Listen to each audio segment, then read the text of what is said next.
Hello out there to everyone in the verse. Gabby here with my weekly show where I do my best to offer up advice and solutions to the many interpersonal problems that any one of us might face, whether that be tackling relationship difficulties or just being an ear for someone in need. Tonight we have a couple of interesting stories I want to share, and of course a Dear Gabby update as well. Remember that if you have your own difficulty you would like to share, please mail in your concern or you can post it in the comments below, and I will give my very best advice to you if chosen. So be sure to let me know your troubles for your own chance at a problem-solving take from the galactically known Gabby.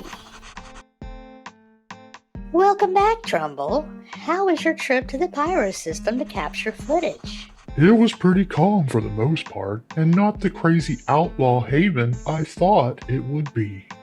Trumbull, are you sure you went to the correct system? From everything I have heard, Pyro is not for the faint of heart. Yeah, it was definitely Pyro alright. The system is quite unique, and there was definitely lots of desolation and despair at some of the stations. But there was also beauty and a thriving culture of settlers who were very welcoming and hospitable. Plus, your reach is felt out there, and so anytime I mentioned what I was doing there, I was welcomed and led through safe travel lanes.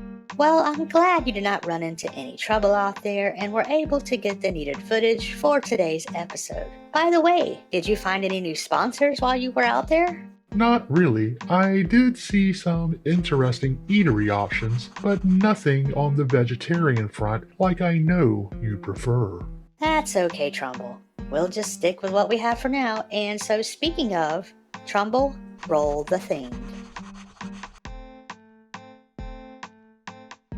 Everyone who travels in space knows the pain of not always being able to find what it is you're looking for, which is why I love how Kelto's is a store you can count on to not only be in most places in Stanton, but to have such a wide variety of goods that you can count on, whether that be fresh fruit and vegetables or your favorite drinks. You'll even find local novelties, and where not prohibited, they even sell weapons, which is just crazy to me. But I know some of you need your weapons. Their magazine racks are always stocked with the latest issues, including some of my favorite mental health monthly journals that the galactically known Gabby has graced the cover of a few times. Gabby's personal favorite item though, fresh ripe bilva fruits. So head on down to your local Kelto or order ahead with the MobiGlass app. Our first writer has an interesting proposition which I'm interested in, and they write, Dear Gabby in Space, I'm someone who commands much respect in the thriving businesses on microtech. Yeah, I also have recently been involved with some very top highly classified prototyping with both the Microtech company as well as Crusader Industries and, oh yeah, Drake Interplanetary as well. The other night I was having a casual chat with one of Hurston's top board members who is also a childhood friend. I've helped broker peace treaties between the UEE and Xenothreat on a couple of occasions, and also my family tree goes back to ancient Earth, where my family lineage goes back to some of the kings of America.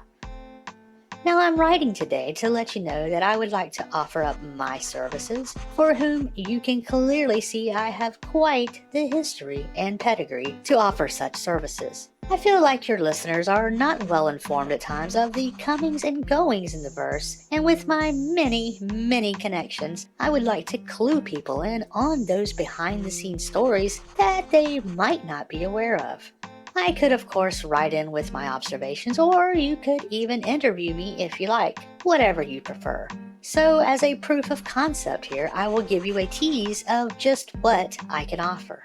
So, word in the verse is that members of a pyro gang, to which again names must be kept confidential to not arouse suspicions or tarnish my good verse cred, have infiltrated Microtech and are in phase 2 of a 3-phase plan to crossbreed the snow creatures to be able to pass physical scans to infiltrate the upper management of every major corporation in the Stanton system. They will look human enough until they decide not to, but by then, it will be too late. The surefire way to know it's them, though, is, well, I cannot say that part just yet, but it's ingenious.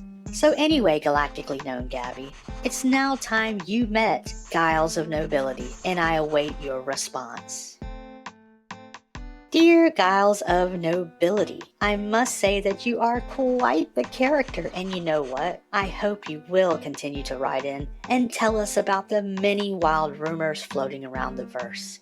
I know some might think me crazy for allowing such outlandish stories to be put over the air, but I think it's smarter to keep tabs on you and keep the lines of communication open. And who knows, we might help spread the word for some actual news that could help with something meaningful. We welcome your keen observations and connections and will keep our ear to the ground about these microtech creatures. Thank you for writing in.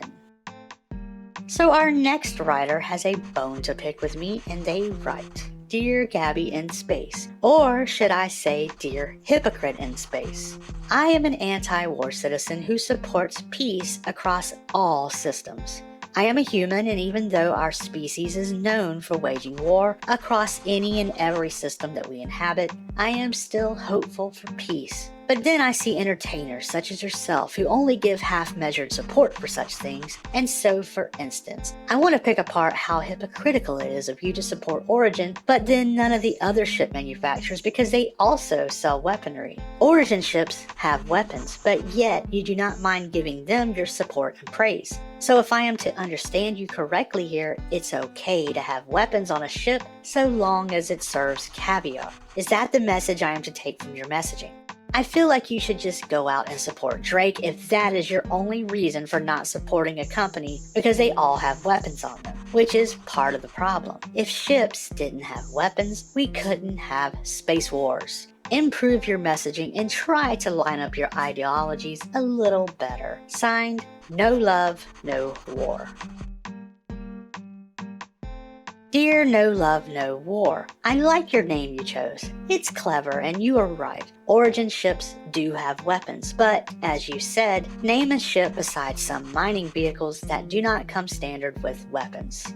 Until defense is not needed, every ship we fly will always have weapons, but it doesn't mean I have to like it or that I cannot have a choice in what I enjoy flying. The difference between most manufacturers and Origin is that many sell ships as a weapons-first feature, whereas Origin is more aimed at travel, exploration, and quality. While yes, someone can use an Origin ship as a military vessel, as anything can be outfitted that way, we all know that Origin ships more often than not find themselves on the receiving end of pirating, which goes hand in hand with the luxury brand that it boasts. I have supported other manufacturers throughout the years despite only ever flying Origin myself, but as I have gotten more popular and able to be more selective with my sponsorships, I have chosen Origin due to not only their quality and luxury, but also due to their commitment to helpful causes around all systems, such as helping war-torn refugees or their adoption fundraising efforts. We cannot go cold turkey on every manufacturer for various products over difficult ethical quandaries, but we can become more educated and make better decisions, which is all that I try to do. Thank you for your point of view and your concern, and I look forward to the day when I can fly my Origin ships without weapons, but until then, they will remain put. It is now time for a Dear Gabby update, and this week's update comes to us from Dr. P from Klesher, who has an update on the people standing in chairs phenomenon that has been picking up traction, including a huge amount of letters that we have been receiving. So let's see what the latest is on this, and they write, Dear Gabby in Space. So after some further digging, we have finally nailed down where the standing on chairs occurrence first happened, and we are glad to say it was not from your show. It appears that a show that comes on after yours later in the evening had a guest on their show who went into a very detailed story about a dream they had where people were standing on chairs and not making eye contact. They went into great vivid details, and so what we believe happened was due to the airtime of the show coinciding with when many in certain sectors listened to the broadcast, which was around bedtime. It just caused them to also dream something similar, and then word just spread. Your show's guest who wrote in just so happened to also help spread it again, causing others to have the dream, so it came about as a second wave, which just made everything the more peculiar. Your show, also using great visuals, provided fuel for this phenomenon, and so it was just a strange social event of happenstance. We consider this matter closed and hope your viewers and those of the other show can all feel at ease. No crazy alien thought control going on here. Well, that is great news, Dr. P, and I am so glad that you got to the bottom of it. I look forward to reading the scientific paper on this and hope this is a solid answer to those who had more nefarious thoughts on the matter. And I guess this also speaks to Trumbull's great visuals, which helped facilitate the spread. Take care and thank you for the update. That is all for this week's show. Tune in next week, and until then, I hope you all stay safe out there in the verse. Me and Trumbull wish you all well. Thank you for watching. Say goodnight, Trumbull. Good night, Trumbull.